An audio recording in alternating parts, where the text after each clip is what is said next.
ಓಂ ಶ್ರೀ ಗುರು ಬಸವಲಿಂಗಾಯ ಸರ್ವರಿಗೂ ಶರಣ ಶರಣ. ಈ ಯುಗವನ್ನ ವಿಜ್ಞಾನ ಯುಗ ಅಥವಾ ಕೈಗಾರಿಕೆಗಳ ಯುಗ ಅಂತ ಕರಿಬಹುದು. ಅಂದ್ರೆ ಎಲ್ಲೆಲ್ಲೂ ವೈಜ್ಞಾನಿಕ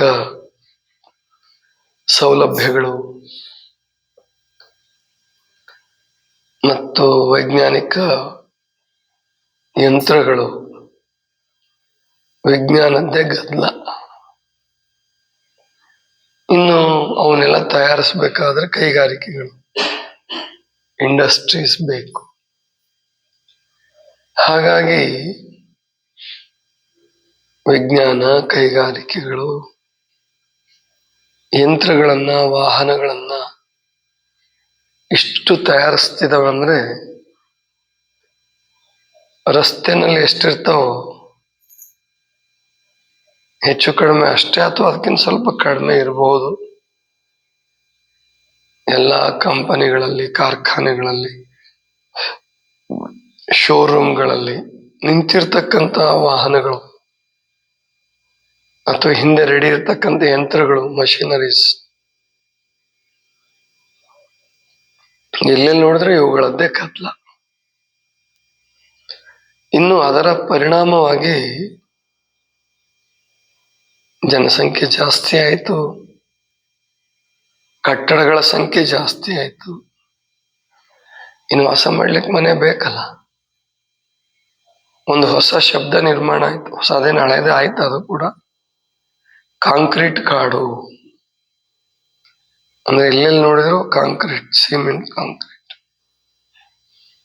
ನಗರ ಪ್ರದೇಶದಲ್ಲಿ, ಮರುಭೂಮಿಯಲ್ಲಿಯೂ ಕೂಡ ಮರಗಳನ್ನ ಬೆಳೆಸಕ್ಕಾಗದಾರ್ದಲ್ಲಿ ಕಟ್ಟಡಗಳನ್ನು ಬೆಳೆಸ್ತಾ ಇದ್ದಾರೆ, ಸಿಕ್ಕಾಪಟ್ಟೆ ಬೆಳೆಸ್ತಿದ್ದಾರೆ.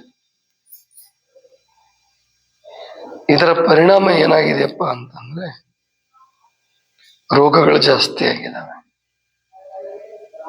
ಅದಕ್ಕೆ ಈ ಯುಗವನ್ನ ರೋಗಗಳ ಯುಗ ಅಂತಾನೂ ಕರಿಬಹುದು. ಎಲ್ಲೆಲ್ಲಿ ನೋಡಿದ್ರು ರೋಗಗಳು, ಆಸ್ಪತ್ರೆಗಳು. ಆ ರೋಗಗಳನ್ನು ನಿವಾರಿಸೋದಕ್ಕೆ ಆಸ್ಪತ್ರೆಗಳು, ದವಾಖಾನೆಗಳು. ಇಷ್ಟೆಲ್ಲ ದವಾಖಾನೆಗಳು, ಡಾಕ್ಟರ್ಗಳು,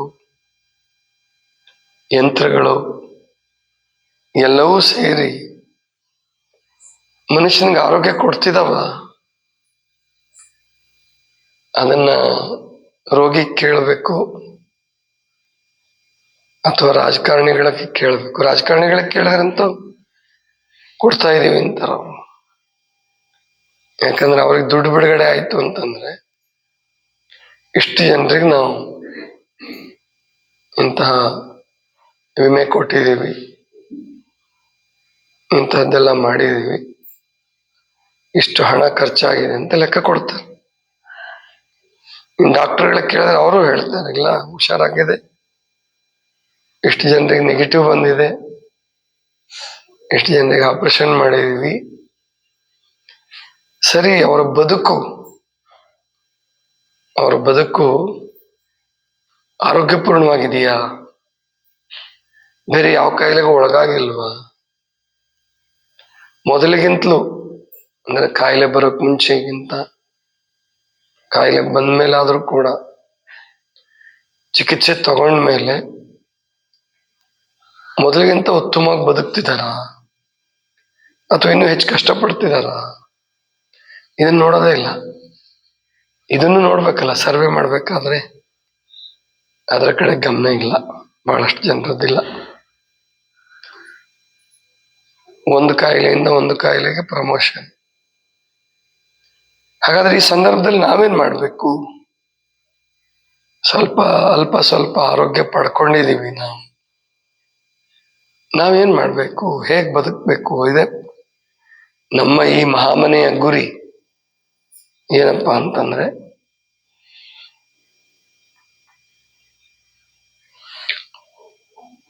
ಸಾಧ್ಯವಾದಷ್ಟು ಮಟ್ಟಿಗೆ ಯಾವುದೇ ರಾಸಾಯನಿಕ ಔಷಧಿಗಳು, ಡ್ರಗ್ಸ್ ಇಲ್ಲದೆ, ಮಾತ್ರೆ ಔಷಧಿಗಳು ಇಲ್ಲದೆ, ಇಂಜೆಕ್ಷನ್ಸು ಆಪರೇಷನ್ಸು ಇಲ್ಲದೆ ಬದುಕಬೇಕು. ಇವತ್ತು ಈ ಮಾತನ್ನು ಹೇಳಿದ್ರೆ ಮೋದಿನೂ ಸಹಿತ ಒಪ್ಕೊಳ್ಳಲ್ಲ. ಮೋದಿ ಆ ಥರ ಬದುಕ್ತಾ ಇದ್ದಾರೆ. ಯಾಕೆ ಮೋದಿಯವರ ಹೆಸರು ಹೇಳ್ತೀನಿ ಅಂದ್ರೆ, ಮೋದಿಯವರು ಹಾಗೆ ಬದುಕ್ತಿದ್ದಾರೆ. ನಮಗೆ ಕಂಡು ಬಂದಿರೋ ಹಾಗೆ ಅಥವಾ ವರದಿ ಆಗಿರೋ ಹಾಗೆ ಅವರೇನು 22-23 ವರ್ಷಗಳಿಂದ ರಾಜಕಾರಣದಲ್ಲಿ ಸೇವೆ ಮಾಡ್ತಿದ್ದಾರೆ. ಅವ್ರಿಗೆ ಇದುವರೆಗೂ ರಜೆ ತಗೊಂಡಿದ್ದು ಅವ್ರಿಗೆ ಕಾಯಿಲೆ ಆಗಿ ನನಗೆ ವಿಶ್ರಾಂತಿ ಬೇಕು, ರಜಾ ಹಾಕಿದ್ದೀನಿ ಅಂತ ಉಲ್ಲೇಖಗಳಿಲ್ಲ ಅಂತ ಹೇಳ್ತಿದ್ದಾರೆ. ಇದೇನು ಸಾಮಾನ್ಯ ಸಾಧನೆ ಅಲ್ಲ. ನಾನೊಬ್ಬ ಸನ್ಯಾಸಿಯಾಗಿ ಅಥವಾ ಜಂಗಮನಾಗಿ ಒಳ್ಳೆ ಪರಿಸರದಲ್ಲಿ ಕೂತ್ಕೊಂಡು ಆಮೇಲೆ ಬಯಸಿದಾಗ ವಿಶ್ರಾಂತಿ, ಉಪವಾಸ, ಶುದ್ಧವಾದ ನೀರು, ಶುದ್ಧವಾದ ಆಹಾರ ತಗೊಂಡು ನಾನು ಕಾಯಿಲೆ ಇಲ್ದಂಗೆ ನಾನಿದ್ದೀನಿ, ಹಾಸ್ಪಿಟ್ಲಿಗೆ ಹೋಗಿಲ್ಲ ಅಂತ ಹೇಳೋದು ಅದೇನು ದೊಡ್ಡದಲ್ಲ. ಅದು ಸಾಧನೆನೇ ಇವತ್ತಿನ ಕಾಲಕ್ಕೆ. ಆದರೆ ಮೋದಿಯವರಿಗೆ ಹೋಲಿಸ್ಕೊಂಡಾಗ ಅವರ ಬದುಕು ಅಂದ್ರೆ ಅವರ ಒತ್ತಡ, ಆಮೇಲೆ ಸಮಯ ಸಿಗಲ್ಲ, ಅವ್ರಿಗೆ ವಿಶ್ರಾಂತಿ ಮಾಡಕ್ ಸಮಯ ಸಿಕ್ಕಲ್ಲ ಅಂತ ಅಂದ್ರ ನಡುವೆ ಕೂಡ ಅವರ ಆರೋಗ್ಯಪೂರ್ಣವಾಗಿ ಬದುಕ್ತಿದ್ದಾರೆ ಅಂದ್ರೆ ಅದನ್ನ ನಾವು ಗಮನಿಸ್ಲೇಬೇಕಲ್ಲ. ಆದ್ರೆ ಎಲ್ರಿಗೂ ಅವರ ಹಾಸ್ಪಿಟ್ಲಿಗೆ ಹೋಗೋರಿಗೆ ಬೇಡ ಅನ್ನಲ್ಲ. ತಗೊಳ್ಳಿ, ಹಾಸ್ಪಿಟ್ಲ್ ತೆಗೀರಿ, ಇನ್ನೂ ಹಾಸ್ಪಿಟ್ಲ್ ತೆಗೀರಿ, ಕಾಲೇಜಸ್, ಮೆಡಿಕಲ್ ಕಾಲೇಜಲ್ಲಿ ಸೀಟ್ ಹೆಚ್ಚು ಮಾಡಿದ್ರು, ಹಾಸ್ಪಿಟ್ಲ್ಗಳನ್ನು ತೆಗೆದ್ರು, ಎಲ್ಲ ಮಾಡ್ತಿದ್ದಾರೆ. ಇದರಿಂದ ಆರೋಗ್ಯ ಸಿಗ್ತಾ ಇದೆಯಾ ಮೋದಿಯವರಿಂದ? ಹೌದು ಅಂತಾರ. ಯಾಕಂದ್ರೆ ಅವ್ರಿಗೆ ಅನ್ಸಿದೆ.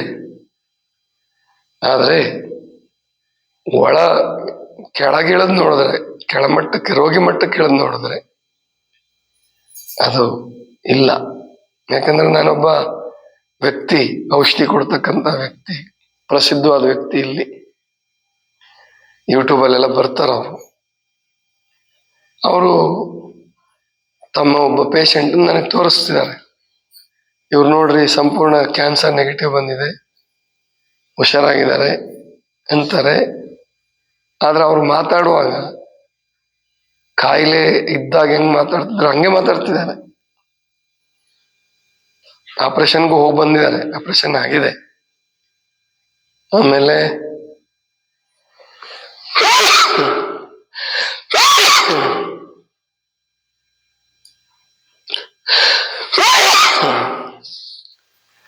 ಕೀಮೋ ಆಗಿದೆ, ಕೀಮೋ ನಡೀತಾ ಇದೆ ಇನ್ನು. ಆದ್ರೆ ಇವ್ರ ಔಷಧಿನೂ ನಡೀತಾ ಇದೆ, ಆಯುರ್ವೇದದ ಮೆಡಿಸಿನ್ ನಡೀತಾ ಇದೆ. ಮತ್ ಕೀಮೋ ಬಿಡಿಸಿಲ್ಲ, ಆಪರೇಷನ್ ಆಗಿದೆ. ನಮ್ಮ ಕಾಯಿಲೆಯಿಂದ, ನಮ್ಮ ಔಷಧಿಯಿಂದ ಇವ್ರು ತುಂಬಾ ಚೆನ್ನಾಗಿ ಆಗಿದ್ದಾರೆ ಅಂತಂದ್ರೆ ನನಗೆ ಅದು ಒಪ್ಪಿಗೆ ಇಲ್ಲ. ಮತ್ತ ಅವ್ರ ಲಕ್ಷಣಗಳು ಅವ್ರೆದುರಿಗೆ ಹ್ಞೂ ಅಂತಾರೆ ಅನ್ನೋದು ಬಿಟ್ರೆ ಅವ್ರ ಲಕ್ಷಣಗಳು ಹಂಗೆ ಕಾಣಿಸ್ತಾ ಇಲ್ಲ. ಆದ್ರಿಂದ ಅವ್ರ ಪರಿಸ್ಥಿತಿ ಏನಾರಾಗ್ಲಿ, ಅವರುಂಟು, ರೋಗಿ ಉಂಟು, ಮತ್ತು ವೈದ್ಯ ಉಂಟು, ಔಷಧಿ ಉಂಟು ಅಂತ ಬಿಟ್ಬಿಡೋಣ. ನನ್ನ ಕಾಳಜಿ ಏನು ಅಂತಂದ್ರೆ, ಇವಾಗ ಯಾರಿಗ್ ಕಾಯಿಲೆ ಆಗಿಲ್ಲ ಅಂಥವ್ರು ಮುಂದೆ ಕಾಯಿಲೆಗೆ ಈಡಾಗಬಾರ್ದು. ಒಂದು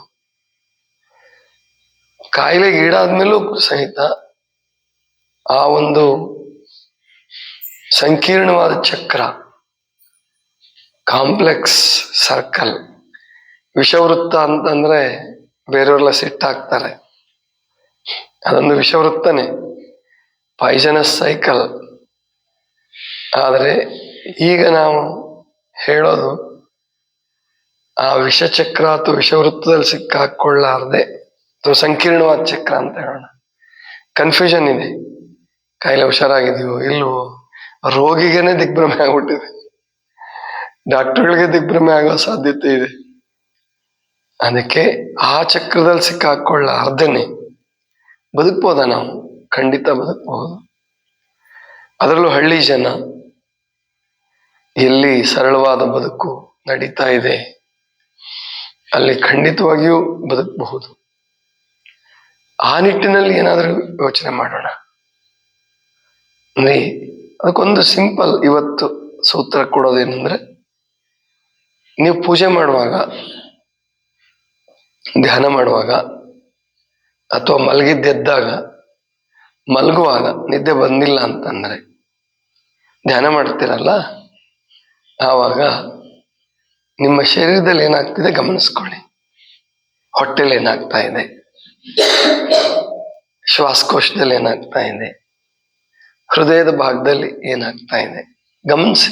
ತಲೆಯಲ್ಲಿ ಏನಾಗ್ತಾ ಇದೆ, ಕಿಡ್ನಿ ಭಾಗದಲ್ಲಿ, ಬೆನ್ನಿನ ಹಿಂಭಾಗ, ಸೊಂಟದ ಭಾಗದಲ್ಲಿ ಏನಾಗ್ತಾ ಇದೆ, ಅಲ್ಲಿ ಕಿಡ್ನಿಗಳಿದೆ. ಇದನ್ನು ಗಮನಿಸಿದಾಗ ಏನಾದರೂ ವ್ಯತ್ಯಾಸಗಳಾದ್ರೆ ಗೊತ್ತಾಗುತ್ತೆ. ಆಮೇಲೆ ಎಲ್ಲಾ ಕಾಯಿಲೆಗಳ ಮೂಲ ಜ್ವರ. ಯಾವ ಕಾಯಿಲೆನೂ ಒಮ್ಮೆಗೆ ಬರಲ್ಲ ಒಬ್ಬ ಮನುಷ್ಯನಿಗೆ. ಜ್ವರ ಬಂದಾಗ ಗುಳಿಗೆ ತಗೋಬೇಡಿ.